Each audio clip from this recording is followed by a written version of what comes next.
Aku tidak pernah takut pada hantu. Bukan karena aku berani, tapi karena sejak lama mereka sudah menjadi bagian dari hidupku. Yang tidak pernah aku sadari adalah selama ini aku tidak pernah benar-benar sendirian. Ada sesuatu yang selalu bersamaku, mengikutiku, dan ketika akhirnya aku tahu, semuanya sudah terlambat.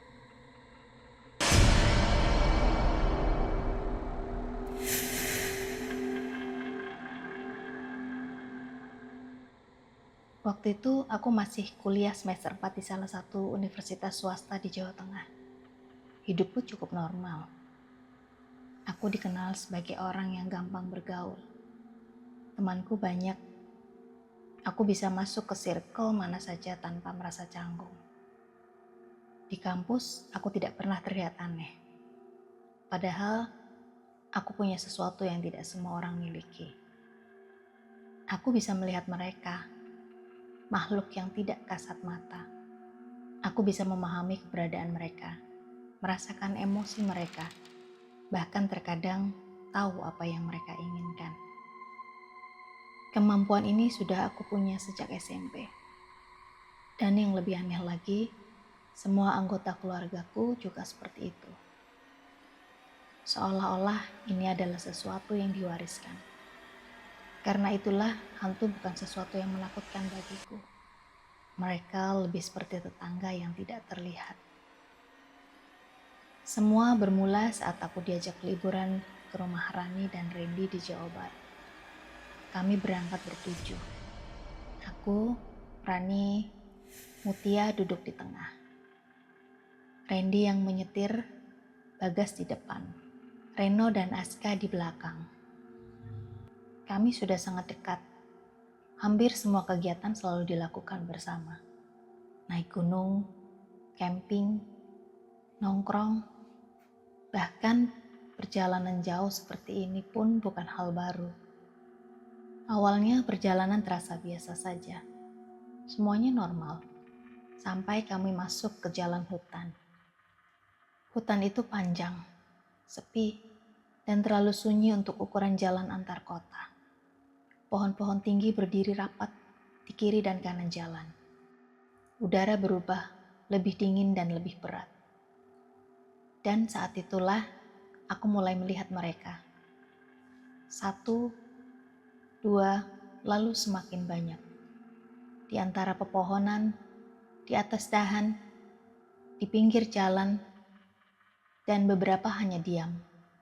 Beberapa menoleh ke arah mobil kami. Wajah mereka berbeda-beda. Ada yang pucat, ada yang rusak, ada yang tidak memiliki wajah sama sekali. Aku diam dan tidak mengatakan apapun. Tapi aku sadar, aku tidak sendirian yang menyadari. Dari kaca spion aku melihat mata Bagas. Tajam, fokus dan waspada. Reno yang biasanya santai, sekarang duduk tegak. Aska terlihat lebih seperti menahan sesuatu. Saat itu aku langsung tahu, mereka bertiga sama seperti aku. Aku memilih memejamkan mata, berpura-pura tidur. Aku tidak ingin melihat lebih banyak lagi. Tapi justru disitulah semuanya berubah. Aku bermimpi. Aku berdiri di tengah kegelapan, dikelilingi oleh banyak sekali sosok. Terlalu banyak, berbagai bentuk. Kuntilanak dengan rambut panjang menutupi wajah. Pocong dengan tubuh terikat kaku. Anak kecil dengan mata kosong. Dan sesuatu yang bahkan tidak bisa aku jelaskan bentuknya. Mereka tidak diam. Mereka bergerak. Pelan dan mendekat. Lalu lebih cepat sampai akhirnya mereka menyerang. Aku tidak bisa bergerak, tidak bisa berteriak, tidak bisa lari. Tubuhku seperti ditahan oleh sesuatu yang tidak terlihat. Dan tepat saat wajah mereka menyentuhku, aku terbangun. Nafasku berat, dada terasa sesak. Semua orang di mobil menoleh ke arahku. Mereka tahu aku bangun terlalu tiba-tiba. Tapi aku tak peduli. Perasaanku tidak enak, sangat tidak enak. Seperti ada sesuatu yang mengikuti kami. Ketika kami sampai di rumah Randy dan Rani, semua langsung berubah. Tidak ada sambutan, tidak ada suasana rumah yang hangat. Yang ada hanya kepanikan. Ayah mereka sedang digotong masuk ke mobil. Tubuhnya lemas, wajahnya pucat. Matanya kosong seolah-olah bukan dirinya sendiri. Tanpa banyak pikir, kami semua ikut ke rumah sakit. Di perjalanan, aku tidak bisa berhenti memikirkan satu hal. Rumah itu. Aku belum masuk, tapi di kepalaku aku bisa melihatnya. Gelap, penuh dan tidak sendiri. Setelah pemeriksaan, tidak ditemukan penyakit apapun. Tidak ada gangguan organ, tidak ada kelainan medis. Tapi kondisi ayah Randy tidak membaik. Akhirnya diputuskan untuk rawat inap selama 3 hari. Dan entah kenapa, aku semakin yakin itu bukan sakit biasa. Kami kembali ke rumah Randy. Dan saat pertama kali aku melangkah masuk, semua yang aku rasakan sebelumnya terbukti benar. Udara di dalam rumah itu berat, pengap, seolah-olah dipenuhi sesuatu yang tidak terlihat. Aku tidak perlu mencari. Mereka sudah ada di sana. Terlalu banyak. Di sudut ruangan, di tangga, di lantai atas, bahkan di dekat kami. Beberapa hanya melihat, beberapa tersenyum, dan beberapa memperhatikan kami seperti mangsa. Aku menarik nafas pelan, dan dalam hati aku tahu satu hal. Itu bukan sekedar rumah angker. Ini rumah yang sedang diserang. Aku langsung berpikir satu kemungkinan. Santet. Malam pertama belum dimulai. Tapi aku sudah tahu, kami tidak akan tidur dengan tenang. Karena sesuatu di rumah itu tidak ingin kami berada di sana. Dan sesuatu itu sudah mulai memperhatikan kami.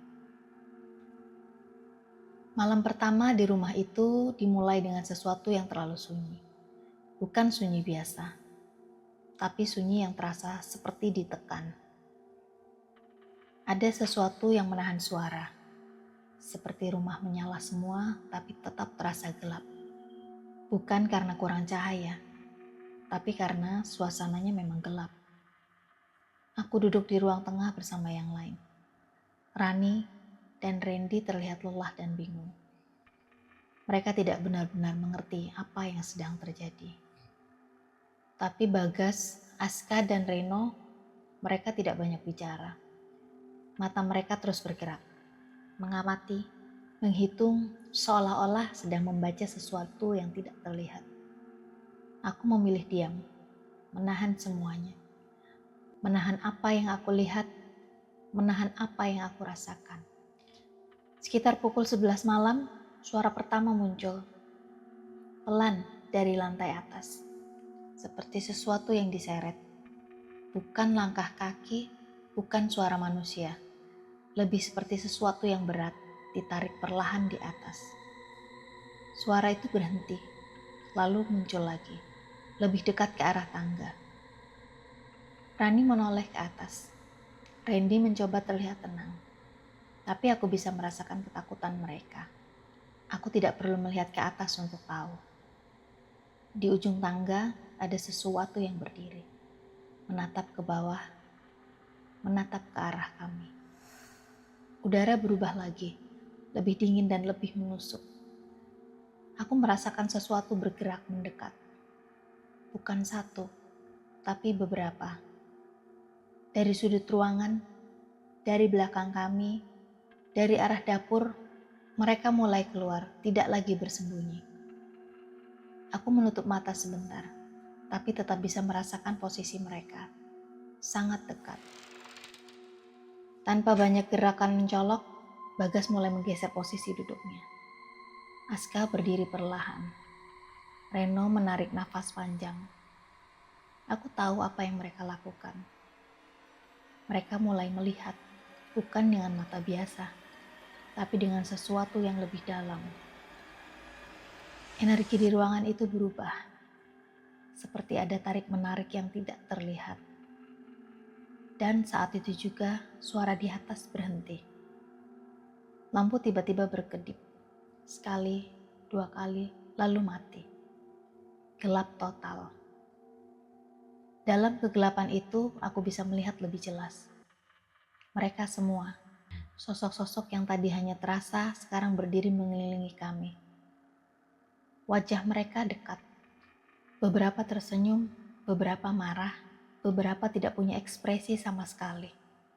Lalu, salah satu dari mereka bergerak cepat, langsung ke arah kami. Tubuhku langsung merinding, bukan karena takut, tapi karena sesuatu menyentuh. Bahu kiriku terasa berat, seperti ada tangan yang menekan. Dingin, basah. Aku menahan nafas, tapi tekanan itu semakin kuat, seolah-olah ingin menjatuhkan aku dari posisi duduk. Tiba-tiba terdengar suara keras dari dapur, seperti sesuatu dilempar, seperti piring jatuh semuanya sekaligus. Reni langsung panik. Randy berdiri, tapi langkahnya terhenti. Karena dari arah dapur ada sesuatu yang berjalan keluar. Pelan, menyeret. Dan kali ini bukan hanya aku yang bisa melihat. Bayangannya terlihat jelas di lantai. Panjang, tidak normal. Aku akhirnya membuka mata penuh. Dan disitulah aku melihat sosok tinggi, tubuhnya kurus, kulitnya hitam, bukan warna kulit biasa, tapi seperti gosong. Tangannya panjang sampai hampir menyentuh lantai, dan wajahnya tidak lengkap, seperti ada bagian yang hilang. Sosok itu tidak berjalan lurus, gerakannya patah-patah, seperti sendinya tidak berfungsi dengan normal. Dan setiap kali bergerak, terdengar suara seperti tulang yang bergesekan. Bahu kiriku semakin berat. Sekarang bukan hanya tekanan, tapi seperti ditarik ke belakang. Aku hampir jatuh. Dan saat itu juga aku merasakan sesuatu di dekat telingaku. Nafas dingin, dekat sekali. Tiba-tiba suasana berubah drastis. Seperti ada ledakan energi, tapi tanpa suara. Tekanan di tubuhku hilang. Sosok di depanku berhenti bergerak. Semua yang ada di ruangan itu mundur, perlahan seperti dipaksa. Bagas berdiri sekarang, tatapannya tajam ke arah sosok itu. Aska dan Reno berada di sisi lain. Mereka bertiga membentuk posisi, seolah-olah mengurung sesuatu. Udara terasa berat, terlalu berat, seperti sulit bernafas. Sosok tinggi itu mulai bergerak lagi. Tapi kali ini arahnya bukan ke kami, melainkan mundur. Namun bukan karena takut, lebih seperti dipaksa mundur. Dari arah belakang rumah, aku merasakan sesuatu yang jauh lebih besar, lebih kuat, lebih gelap, dan semua sosok di dalam rumah itu seperti terhubung ke sana. Saat aku mulai mengerti, ini bukan sekedar gangguan. Ini bukan sekedar satu atau dua makhluk. Seperti satu sistem, satu jaringan, satu sumber, dan semua yang ada di rumah ini adalah bagian darinya. Lampu tiba-tiba menyala. Ruangan kembali terlihat normal. Tidak ada sosok, tidak ada bayangan, tidak ada suara. Tapi aku tahu mereka tidak pergi. Mereka hanya menunggu. Tidak ada yang benar-benar tidur malam itu. Kami semua tetap di satu ruangan, berdekatan tanpa banyak bicara. Tapi ketegangan tidak turun, justru semakin naik. Karena kami semua tahu apa yang terjadi tadi baru permulaan. Dan sebelum pagi datang, aku merasakan sesuatu lagi. Bukan dari luar, bukan dari sudut rumah, tapi dari dalam diriku sendiri. Seperti ada sesuatu yang mulai bangun. Aku tidak benar-benar tidur malam itu. Bukan hanya karena takut, tapi karena aku tidak bisa. Setiap kali aku mencoba menjamkan mata, selalu ada bayangan. Selalu ada bentuk, selalu ada sesuatu yang berdiri di dekatku. Ketika akhirnya cahaya pagi masuk lewat jendela, seharusnya suasana lebih ringan. Tapi tidak, rumah itu tetap sama. Berat, diam, dan terasa hidup. Kami mencoba beraktivitas seperti biasa. Sarapan, membersihkan rumah, berusaha membuat semuanya terlihat normal. Tapi ada satu hal yang tidak bisa disembunyikan. Semua orang mulai lelah, bukan lelah biasa, tapi seperti energi mereka disedot. Wajah Rani pucat, Randy terlihat kosong, Mutia mulai sering diam. Dan Bagas, Aska, serta Reno semakin fokus, semakin serius. Mereka tidak lagi sekedar waspada, mereka bersiap. Sekitar siang hari, aku mulai merasakan perubahan yang lebih jelas. Bukan hanya melihat, tapi mendengar. Bisikan sangat pelan dan tidak jelas. Seperti banyak suara bercampur jadi satu. Kadang dekat dan kadang jauh. Kadang tepat di belakang telinga. Dan yang paling mengganggu, bisikan itu seperti menyebut namaku. Aku mulai sadar sesuatu. Gangguan tidak lagi acak. Mereka memilih. Dan dari semua yang ada di rumah itu, salah satu mulai terlihat paling lemah. Mutia. Dia duduk diam di sofa. Tatapannya kosong. Tangannya dingin. Nafasnya tidak stabil. Aku bisa melihat sesuatu berdiri di belakangnya. Menempel. Tidak bergerak. Seperti bayangan yang menyatu. Awalnya hanya hal kecil. Sendok jatuh dari tangan Mutia. Padahal dia tidak bergerak. Gelas bergeser sedikit di meja. Padahal tidak ada yang menyentuh. Lalu kepalanya mulai menunduk. Pelan. Terus menunduk. Sampai posisi yang tidak normal. Ruangan langsung berubah. Tidak ada yang berbicara. Tapi semua orang sadar. Semua mata tertuju ke Mutia. Aku bisa merasakan tekanan yang sama seperti malam sebelumnya. Tapi sekarang lebih fokus dan lebih tajam. Seperti satu titik yang dituju. Tiba-tiba tubuh Mutia bergerak. Bukan seperti orang bangun. Tapi seperti ditarik. Cepat. Sangat cepat. Kepalanya terangkat dengan gerakan patah. Matanya terbuka. Kosong. Tidak ada ekspresi. Lalu tubuhnya berdiri, tapi caranya bukan seperti manusia berdiri. Gerakannya tidak natural, seperti ada sesuatu yang mengendalikan dari dalam. Udara langsung berubah drastis, lebih dingin dari sebelumnya, lebih berat. Aku hampir tidak bisa bernapas. Dari seluruh sudut rumah, aku merasakan mereka bergerak. Semua mendekat, mengelilingi seperti menonton. Seperti menunggu sesuatu terjadi. Tubuh Mutia tiba-tiba terjatuh, tapi tidak sepenuhnya jatuh. Tangannya menahan tubuh dengan posisi yang aneh, seperti merangkak, tapi tidak bergerak maju. Hanya diam. Kepalanya perlahan menoleh ke arah kami. Gerakannya lambat, dan saat matanya bertemu dengan kami, aku tahu itu bukan dia.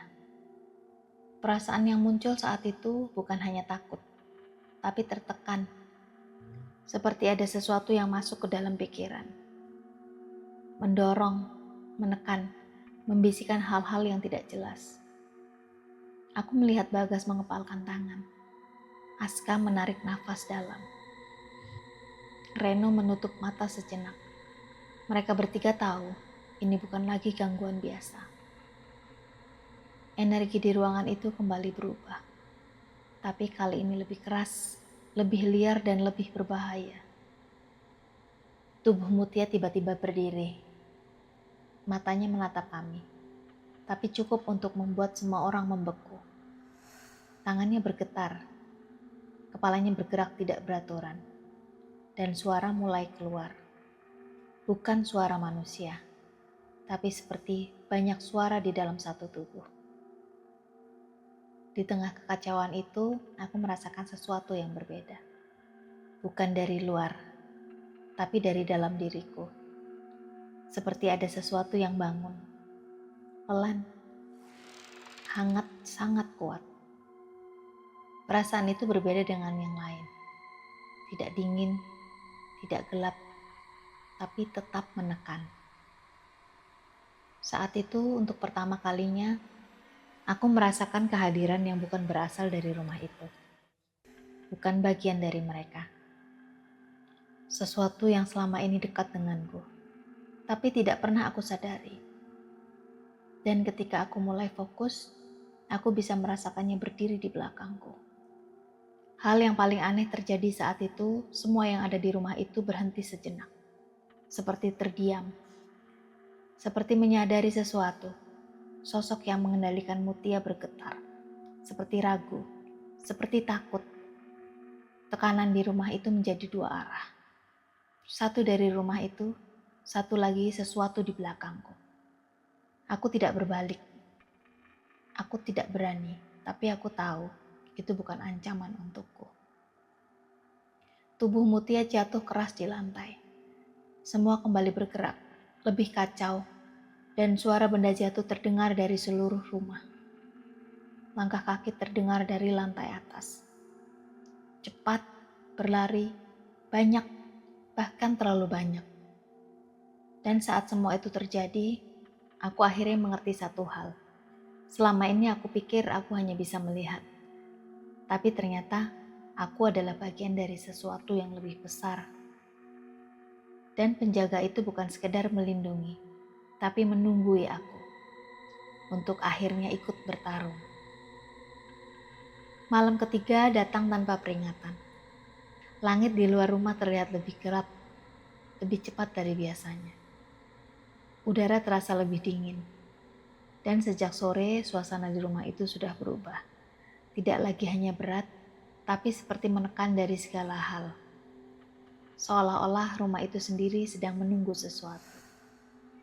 Sejak kejadian Mutia siang tadi, aku tidak bisa lagi mengabaikan apa yang aku rasakan. Ada sesuatu di dalam diriku yang semakin jelas, semakin kuat, bukan sesuatu yang asing, justru terasa sangat familiar. Seperti bagian dari diriku yang selama ini tertidur dan sekarang bangun. Kami semua berkumpul di ruang tengah. Tidak ada yang banyak bicara, tapi semua tahu malam ini akan berbeda. Bagas, Aska, dan Reno tidak lagi sekedar waspada. Mereka berdiri. Posisi mereka terpisah, seolah-olah menjaga titik tertentu. Mutia masih lemah. Rani dan Randy hanya bisa diam. Ketakutan mereka sudah tidak bisa disembunyikan lagi. Tepat saat malam benar-benar turun, semua lampu mati, gelap total. Dan kali ini tidak ada jeda. Suara langsung muncul dari atas, dari bawah, dan dari dalam dinding.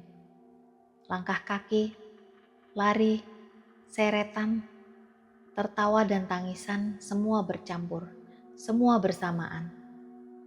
Dinding terasa bergetar, lantai seperti berdenyut. Seperti rumah itu bukan lagi benda mati, tapi sesuatu yang hidup. Dan semua yang ada di dalamnya bergerak. Bukan lagi satu dua sosok, tapi puluhan, mungkin lebih. Mereka muncul dari semua arah. Tidak lagi bersembunyi, tidak lagi menunggu. Mereka menyerang. Di tengah kekacauan itu, aku melihat sesuatu. Di ujung tangga, lebih besar, lebih gelap dan lebih padat. Bukan seperti sosok lain, tapi ini sumbernya. Tubuhnya tidak jelas, seperti bayangan yang terlalu pekat. Bentuknya tinggi menjulang, dan aura yang keluar darinya menekan semua. Bahkan aku kesulitan untuk berdiri. Saat itu semuanya terasa jelas. Ini bukan sekedar kiriman. Ini bukan gangguan biasa. Tapi ini adalah sesuatu yang sengaja dibuat, dipelihara, diperkuat dan dilepaskan ke rumah ini. Untuk satu tujuan, menghancurkan dan membunuh. Selama ini aku hanya diam, hanya melihat, hanya bertahan. Tapi malam itu aku tidak bisa lagi. Perasaan dalam diriku sudah terlalu kuat. Aku berdiri pelan tapi pasti. Dan saat aku berdiri semuanya berubah. Udara di sekitarku berubah, hangat tapi berat. Aku merasakan sesuatu berdiri tepat di belakangku. Lebih dekat dari sebelumnya, lebih nyata. Dan untuk pertama kalinya aku berani melihat ke belakang. Aku tidak melihatnya dengan jelas seperti melihat manusia. Tapi aku tahu bentuknya. Tinggi, tenang dan sangat kuat. Bukan sosok yang menakutkan, tapi bukan juga sesuatu yang bisa dianggap biasa. Aura yang keluar darinya membuat semua sosok yang ada di rumah itu mundur. Semua sosok yang tadi menyerang berhenti, seperti tertekan, seperti dipaksa diam. Bahkan sosok besar di tangga bergerak mundur sedikit. Untuk pertama kalinya aku merasakan mereka takut. Aku tidak tahu bagaimana menjelaskannya. Tidak ada gerakan fisik seperti perkelahian biasa. Tapi energi di ruangan itu bertabrakan, keras dan berat. Seperti dua kekuatan besar saling menekan. Udara bergetar, suara-suara hilang. Yang tersisa hanya tekanan. Tanpa aku sadari, aku tidak lagi hanya melihat. Aku ikut di dalamnya. Seperti ada sesuatu yang mengalir dari dalam diriku keluar. Menyatu dengan penjaga itu. Dan saat itu terjadi, semua menjadi lebih kuat. Sosok-sosok di rumah itu mulai hilang. Bukan pergi, tapi hancur. Seperti terhapus. Seperti tidak pernah ada. Sampai tersisa satu, sosok utama. Sosok itu bergerak maju, lebih dekat. Tekanannya luar biasa, tapi aku tidak mundur. Aku tidak tahu kenapa, aku tidak takut. Yang ada hanya fokus. Dan saat itu semuanya berhenti sejenak. Dalam satu momen semua terasa kosong, lalu hilang. Sosok itu lenyap, tanpa suara dan tanpa sisa. Lampu menyala, udara kembali normal. Tidak ada suara dan tidak ada tekanan. Tidak ada mereka. Rumah itu akhirnya kosong. Pagi datang dengan tenang. Ayah Randy pulang dari rumah sakit. Kondisinya normal, seolah-olah tidak pernah terjadi apa-apa.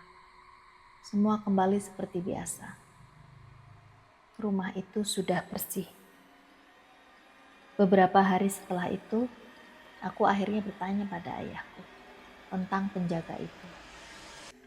Dan saat itulah aku tahu sesuatu yang seharusnya aku tahu sejak lama. Keluargaku bukan hanya punya kemampuan melihat. Kami punya perjanjian turun-temurun. Setiap anggota keluarga memiliki penjaga. Bukan sekedar pelindung, tapi sesuatu yang terikat. Dan yang paling membuatku diam bukan tentang itu, tapi tentang satu hal. Penjaga itu tidak datang malam itu, tapi dia sudah ada sejak awal. Sejak aku lahir, selalu di belakangku, selalu dekat dan selalu melihatku. Sejak hari itu, aku tidak pernah benar-benar merasa sendirian lagi. Bukan karena takut, tapi karena aku tahu, apapun yang datang, aku tidak akan pernah menghadapinya sendiri. Karena di belakangku, ada sesuatu yang menunggu.